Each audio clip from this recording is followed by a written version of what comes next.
I got to give it to Stallone. He took all the hits and all the bumps, and Oh, he was an animal. yeah, I kind of messed his collarbone up, by accident. But he was amazing. I mean, I remember when I was going to go do that film, Vince McMahon Sr. fired me because of that movie. What? I'd got the call. I didn't know there was a senior. Oh yeah, Vince Sr. That's what I started working for, brother. Yeah, Vince McMahon. So it's Sr. not the Vince McMahon that's an old guy now. No. His dad was the star. When I first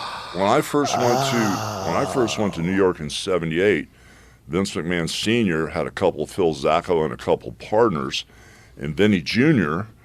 had one building, I think, in Cape Cod, and Vince would come in once every 3 weeks. He'd hold a stick like Mean Gene, So when I first started there, 70, and however long I lasted till probably mid-'80s, and I told Vince Sr., I got this crazy call to come out and do a Stallone movie. First, I was in the dressing room, and Gorilla Monsoon gave me the note. I'm like, yeah, right. I threw it away because, Stallone was like 150 feet tall in the public's eyes, and I saw Rocky 1 and Rocky 2. I was like, oh, my God.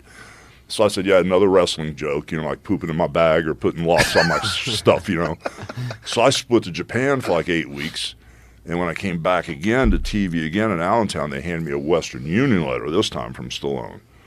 So I flew out there and talked with him and got in the ring with him and did a couple things. If you want to hear about that, that's a little different. But what would you do? Well, when I went out there, I just had my nose broke in Japan for like the second or third time. And when I went out there, I was so enamored and such a fan of his. He goes, he had a guy with one of those big cameras, old school cameras, when I came in. So I knew I was on camera, so at least I knew that much back then.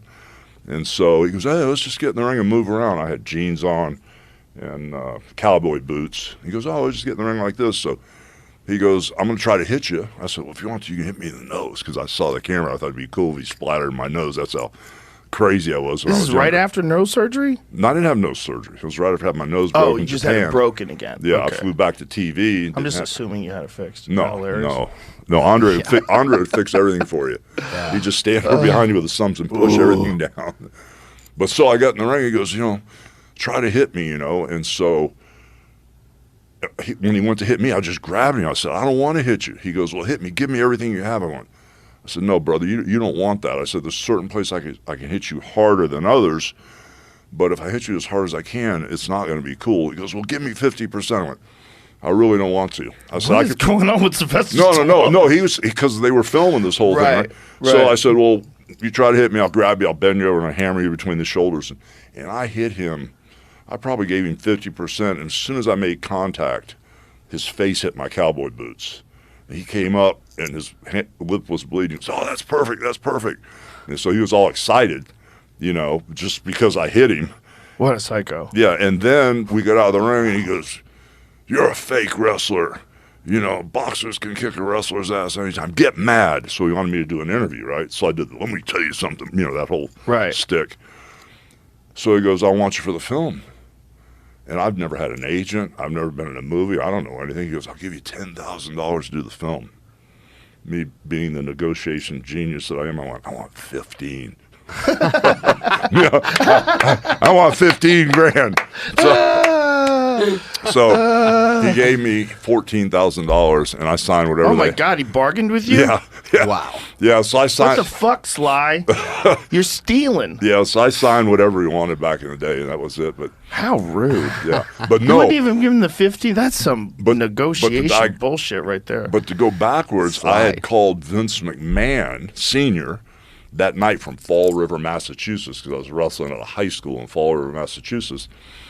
And I called Vince because he was my guy. We were really good friends on top of him helping me, giving me the break, Vince Sr. I called him in Fort Lauderdale and I said, brother, I'm leaving tomorrow to go to L.A. to do this film. He goes, no, you're not. He goes, it's midnight now. You have to be in Charlotte at noon for TV with Crockett, because that's where Flair and all those guys were. He was sending me down to that Southern swing wrestling thing. I said, no, I told you I'm not going to do that. I said, I'm going to go do this movie. And as soon as I'm done with the movie, I'll come back. He goes, well, don't come back. You're never going to work here again. Never. So I went, okay. I was single at the time, spending 20 to 24 weeks a year in Japan. Had a great hookup in Japan being single with my friends and all the stuff that was going on there, And so I went to Japan, And the movie came out, and all of a sudden, this guy, Vern Gagne from Minnesota, called me and wanted me to come in there. So that was the place everybody wanted to go. Wrestle in the AWA for Vern Gagne. I don't know if you've heard of it. Of course, yeah. 4 days a week. He pays you better than any of the promoters. And I just stumbled in right behind this guy, the Crusher. He was like the Hulk Hogan of the Twin Cities and that whole St. Paul, La Crosse, Wisconsin area with Brock Lesnar and Brad Riggins, all those guys live. So Crusher was walking out, I was walking in. And I wouldn't let anybody see my face. My arms were legitimately 24 back then. And I'd throw my arms up and I go, hey, if you guys want to see my face, you got to buy a ticket. I was trying to be a bad guy.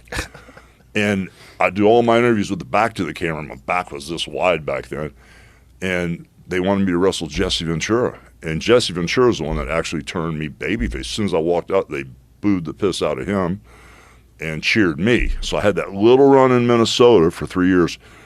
Then we were coming into New York. You know, Vern Gagne was going to buy TV time on Channel 9 and all up and down the East Coast. That's when Vince Jr. came back and said, hey, brother, you know, I want you to come back to New York. And we had a talk. He came to my house in Minnesota at 5 in the morning. We shook hands, and we did that whole worldwide takeover. Wow. Vince called the shots, and I went out and did the dirty work, flying around and going to all these places I shouldn't go. Good for you sticking to your guns and doing that movie. I can't imagine if you weren't in that movie. That was such an important scene. Well, what's crazy is that you were told that you'll never work in WWF again, and it was before you God, I had hair back then. Oh, my God. Wow. This is such a fucking great scene. You're so much bigger than him. It's so ridiculous.